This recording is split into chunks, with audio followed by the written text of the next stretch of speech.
Welcome and good afternoon. My name is Alyssa Bishop and I'm a 6th grade math teacher at E.T. Booth Middle School. Today we're going to look at a data overview for the math department at ETBMS. The purpose of this presentation is to review demographic changes in the last 4 years, review the Georgia Math Milestone results, and identify possible causes for low achievement among African American and Hispanic students. Before we get started, let's take a look at our CCRPI scores. Now, according to the Georgia DOE, CCRPI scores include 4 main components: achievement, progress, closing achievement gaps, and challenge points. As you can see from this graph, E.T. Booth has fluctuated a little bit over the last 4 years. We've gone from an 83.5 in 2015, up to an 85 in 2016, back down to a 75.2 in 2017, and back up again to a 79.2 in 2018. It's nothing terribly drastic, as we are still maintaining a competitive edge with the district and state, but we would definitely like to see continual improvement in the future. One potential reason for the fluctuation in our CCRPI scores is that at the end of the 2016 school year, there was a change in the CCRPI indicators and their weights towards the overall CCRPI score. Over the last 4 years, we have seen a steady increase in our total enrollment for Booth, increasing from 1,682 students to 1,822, while the district experienced a 1,500 student drop in enrollment in 2018, despite the continued increase it was experiencing in prior years. Before we explore the Georgia Milestones math data, I believe we need to take a closer look at our school demographics in order to gain the full picture of the students we are working with. In this graph, I've separated out our total school enrollment by race, ethnicity, and gender. When we look closely at the data, we can see that there has been a steady increase in the percentage of Hispanic students, increasing from 16% to 21% over 4 years. We are also seeing a steady decrease in the percentage of white students in our school, decreasing from 69% to 61% over 4 years. This tells me that while our school is becoming more diverse, there is still a huge population difference between our majority and minority students. A potential reason for the increase in Hispanic students at our school is that more affordable housing has been recently developed over the last few years. The next thing we want to look at is the number of students enrolled at our school separated by language, education status, and economic status. Again, we are seeing a major increase in all 3 areas. The number of ESOL students has increased from 33 to 179 in 4 years. The number of special education students has increased from 193 to 214 in the last 4 years. And the number of students who are economically disadvantaged increased from 488 to 583. The increase in ELL learners could very well be related to the increase of Hispanic students in our school. A major positive that we are seeing in terms of our teachers is that the number of teachers with advanced degrees, like a master's, has drastically improved over the last 4 years. Teachers with master's degrees have shot up from 36 teachers in 2015 to 44 in 2016 to 48 in 2017 and ending with 60 teachers in 2018. This is phenomenal, as the more our teachers have higher degrees, the more they are knowledgeable about their content and the more strategies they potentially know to better support our students. Looking at the Georgia Milestones math data, we are focusing on students who met or exceeded proficiency.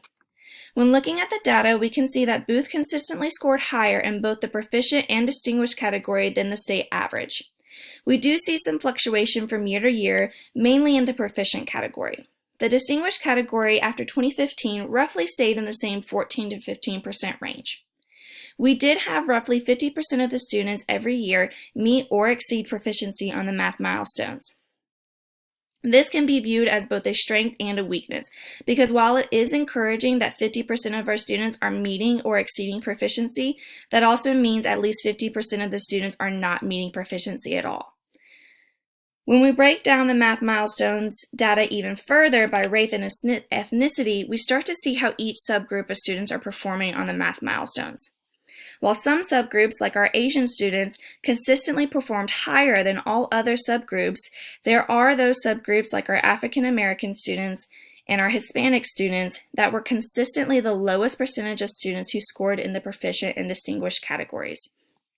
In the last 3 years, our Hispanic students have scored the lowest in distinguished category across the board. Now, even though there isn't any strand data from the milestones for us to look at today, I did pull some of our local common assessments from the 6th grade math in order for us to have evidence that states the strand of numbers and operations, specifically in regards to fractions, is the weakest area among all students for math. This data comes from 4 teachers on the 6th grade math team, and it's in regards to their on-level students. And as you can see, out of 19 questions, only 3 have a passing percentage. This assessment was completely on fractions and nothing else. Only having 3 questions with the passing percentage clearly indicates that there is a major weakness in fractions among all students. Now, one potential reason or cause for low achievement in our Hispanic and our African American students, as well as other students, is that our in-school suspension and our out-of-school suspension numbers have drastically increased over the last 4 years. As we can see, our in-school suspension has jumped from 137 in 2015 all the way to 199 in 2018, and that was our out-of-school suspensions. And our in-school suspensions jumped from 411 to 536. There was a huge increase from 2017 to 2018, and a potential reason for this could be just the fact that our total enrollment increased drastically during this time from 2017 to 2018. We increased from 1,793 students to 1,822 students.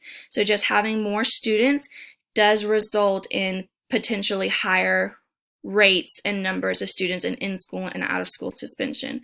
So this could be a potential reason for why there is low achievement among our students. Another potential reason for low achievement among our African American and Hispanic students in particular is the huge deficit and difference between our student population and our faculty population. So when we look at our student population, our students disaggregated by race and ethnicity just for the 2018-2019 school year, we see that there was a 61% population of white students and only a 10% of students were African American and 21% of students were Hispanic, with our Asian and multi-race populations being the lowest at 2 and 5% relatively.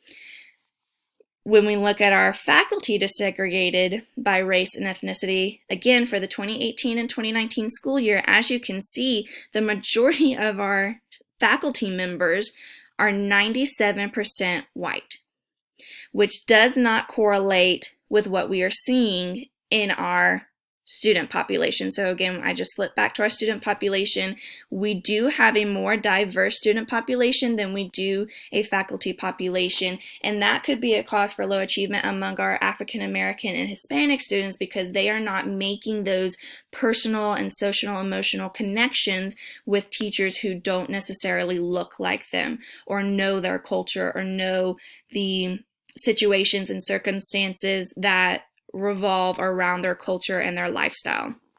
So if we can increase our faculty population and make it more representative of our student population, we could potentially see an increase in student achievement among our African American and Hispanic students.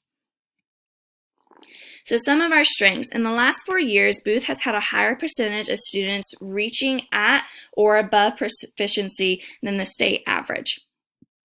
One minority subgroup, our Asians, has consistently scored higher than all other subgroups of students in the proficient and distinguished categories for the math milestones, and the number of teachers with advanced degrees, particularly a master's degree, has increased each year.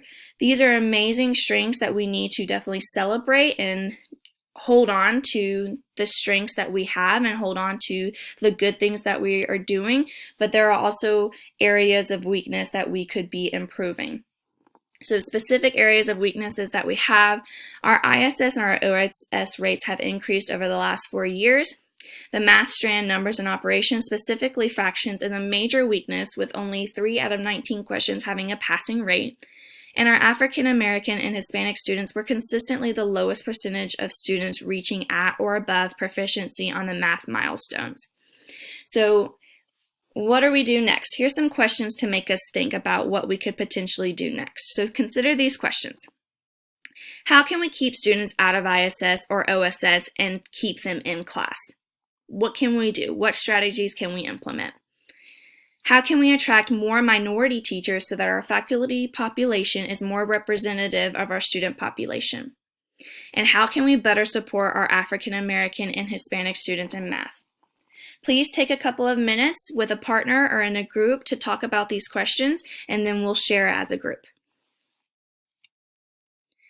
So what are the next steps for the math department? So as we said, some of the weaknesses, particularly with math, is that the numbers and operations strand is a major weakness, as well as having African American and Hispanic students consistently score the lowest in the proficiency and above on the math milestones. So our next steps as a data team, we need to come up with strategies that teachers can use to better support our minority students. What strategies can we use to support the African American and Hispanic students? What are they? What types of learners are they, and what can we do to support that? How can we build in cultural references into the curriculum to better connect with these students? So as a data team, we need to come up with these strategies. Then we need to create an action plan to address the identified weaknesses.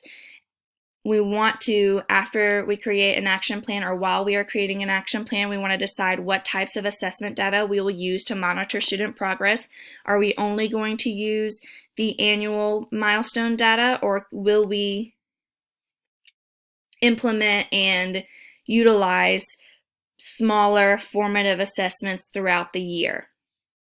And as always, if you have any questions, please feel free to email me and I can do my best to help you or point you in the right direction of someone who can help you. So these are our next steps, and this is what we're going to do to better support our minority students and to increase our performance in the fractions, numbers, and operations math strand. Thank you so much, and I hope you enjoyed this presentation.